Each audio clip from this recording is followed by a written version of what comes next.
咱台湾是多语的环境，常常会甲这华语、台语甚至是英语难咧讲。最近有电信公司开发新的 App， 应用这教育部国教院也含客委会资料库落去训练 AI， 或者 App 除了华语、英语，也听有台语甲客语。经过团队的测试，这正确率差不多有8到成。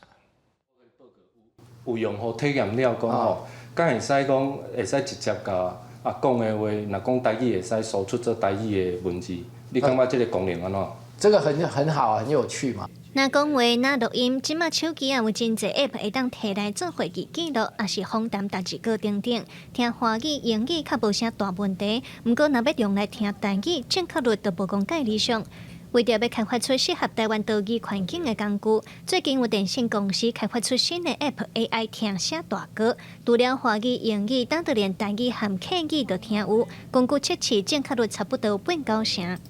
咱特别强的就是迄个，譬如讲台语甲客语，咱有足大量的迄个这方面的迄个训练的资料，互即个软体，互即个 AI 会使听有。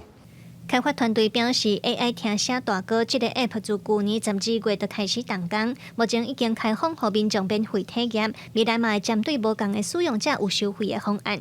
除了上基础的听写到掠重点，也佮有结合 AI 技术，互听写的内容另外会当整理，佮改写做社群平台的文章，也是日记等等无共形式。你讲的话，还是对方讲的话，就变成文字进一步。这文字还佫会使变成咱可能是为会议的记录，还是讲可能是新闻的报道，还是讲可能是一个Facebook 的文章，还是你可能是一个日记，拢会使。